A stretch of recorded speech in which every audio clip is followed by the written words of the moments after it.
what would a trade look like a week from today when the trade deadline does expire, or between now and then, for the Portland Trailblazers? Everybody's saying, make a move, make a move, make a move. Well, what the hell does that look like? Because you don't want it to make you exponentially better right now. Yeah. You want to make it better in the future. And you brought up a few young prospects that have upside and could be on organizations in Orlando and Houston with Anthony Black and Jabari Smith Jr. That those are in win now mode. Both those organizations are. And Portland does have assets that could be attractive to them. And Ime Udoka would murder somebody to get Rob Williams back. You're damn right he would. He loved Time Lord. The reason Rob Williams III would end up in Houston is because Ime Udoka goes to their front office and Rafa Stone and just noogies him to death until they trade for Rob Williams. He loves Rob. Unabashedly, uncontrollably, like that is his dude. That is who he rocks with. And Rob's from near Shreveport, Oil City, Louisiana, which is like a 2-hour drive from Houston. And I don't know if you knew this, Ime Udoka from Portland. Did you know that? Yep. Did you know that? Indeed. Do you know that he was from Portland? Read that. Somewhere around It was in the Oregonian. But you mentioned, assets too, which is something that we haven't really talked about, draft assets moving forward, in what those could look like. Because here's a rundown of what Portland has going in and going out, right? Thanks to that fantastic Dennis Smith Jr.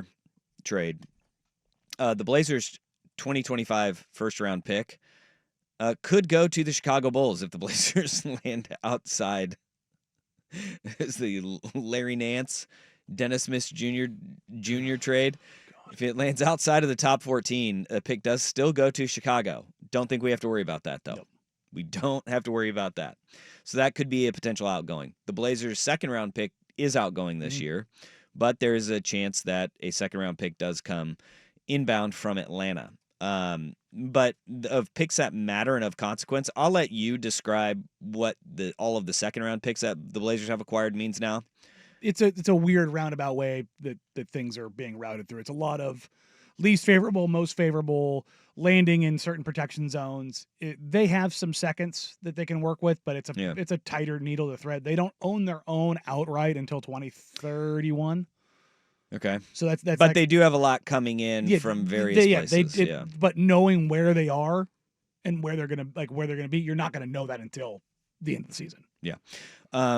So because of that Larry Nance Jr. Dennis Smith trade, the Blazers are unable to trade first round picks until they can 2028. They can do it, but it's after the lottery and on draft night because the step-in rule and stuff that goes along with it. It's blah, blah. all very dumb. Yes. So here's the rundown of what Blazers have, though. Mm-hmm. All right. You have a 2028 first-round pick coming from Milwaukee. Mm-hmm. You have 2029 first-round picks from Boston and or Milwaukee. They have the most and least favorable in that. The second pick in that goes to Washington for the Denny deal. Okay. Then you have a 2030 swap, pick swap with the Milwaukee Bucks, and then there should be one more there swap. 2031 in there, Yeah, or there a first round swap? There should be another swap in there. Yeah, there should be a Milwaukee swap. 2029. No, 2029 is the Boston and or Milwaukee. Okay. Yeah, there's two swaps in there. I just can't remember where the other one. 2020. No. 2028's coming in from Milwaukee. 2029 is the most favorable. 2030 is the pick swap. So that's what the Blazers have. Now, if you want to sit there, and there's a host of second-round picks that are coming in. Yeah. But that's just currency, right? They're in a okay place, picks-wise. Like they've been able to build their war chest back up. And that's all of their picks are still included in all of these. All, with the exception of the protected one that's owed to Chicago because of that Larry Nance deal. Ugh. Still just a 7-year protection, for the love of God. I guess the good news is at least the freaking protected it, because they would have had to have owned a non-protected pick that would have been in the lottery. Yeah. So despite throwing away picks like candy for both Rob Covington and Larry Nance Jr., they've been able to build that asset chest back up. And just talking to folks, it does sound like the Blazers, while they prioritize player over capital.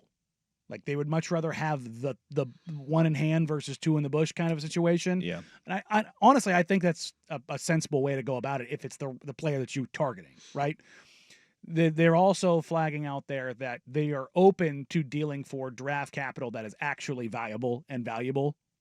Okay. Like the thing that I've been told from multiple people involved in the transaction for Denny, the thing that the shiny, that my precious in there was that not the 14th pick in the draft last year. That wasn't that important to them. I mean, it was, but it's not.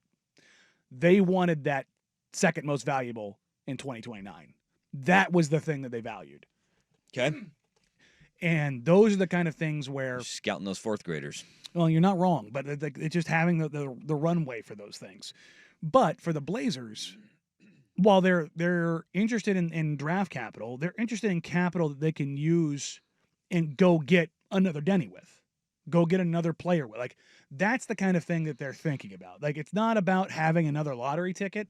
It's about having some additional ammunition because they did expend some to go get Denny. Yeah. But as I just looked, since November 20th, and I've just picked a random day, basically a month into the season, because that's how long it really took Denny to kind of get settled in. As a starter, Denny Avdia, real quick, is averaging 19 points, 8 rebounds, 4 assists, 1.5 steals. He is shooting 50, 34, 77. Oh, it's pretty good. Again, 19, 8, and 4. Mm. That's really good. Yep. That's really, Not really great. good. And so the whole idea of like, oh my God, they overpaid for him.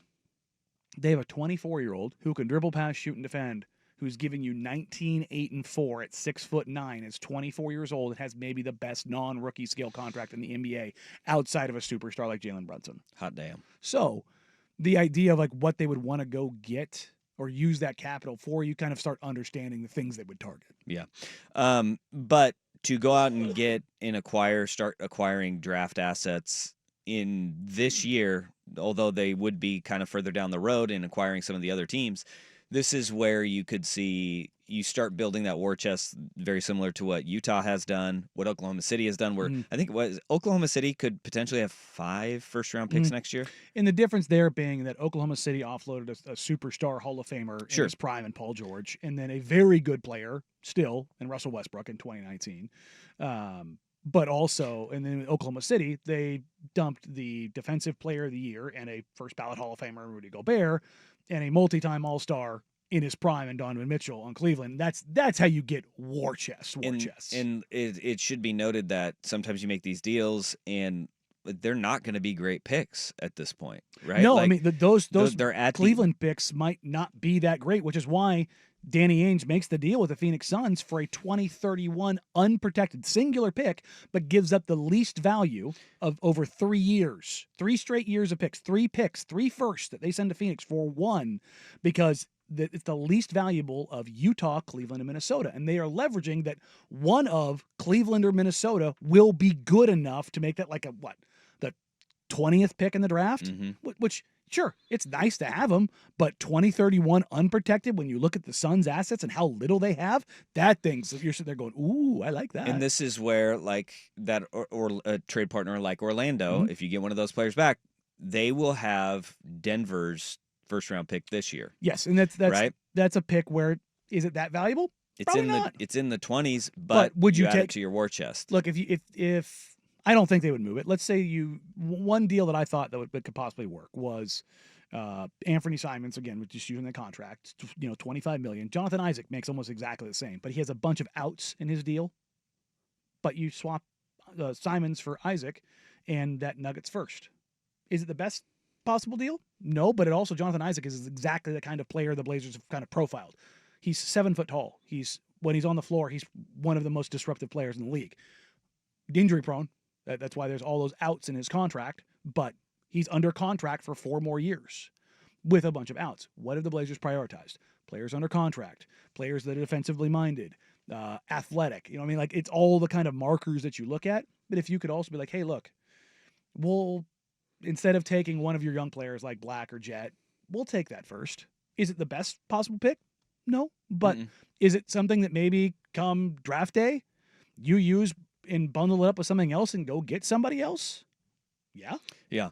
And I mean, the important factor here, though, is that in everything that we're talking about, it really doesn't mean anything unless the Blazers are in the top end of the lottery. Because gaining assets, gaining role players, you have to land. That's like the big gamble that Utah's making right now. Yeah.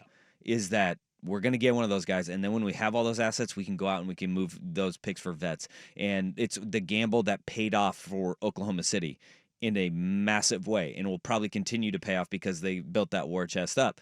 But it has to not help them in the immediacy and help them in the long run. And on that line, for everybody that wants to talk about how great OKC is, everybody forgets, like, oh, they drafted Jalen Williams. They expended draft capital to move up ahead of Jalen Williams and go grab Ousmane Dieng, who might not be an NBA player. Yeah, I don't know who that is. Exactly. Yeah. So for everybody always wants to remember the hits, nobody ever wants to remember the misses. That's like, plenty of teams get stuff wrong, guys. This draft stuff is not an exact science.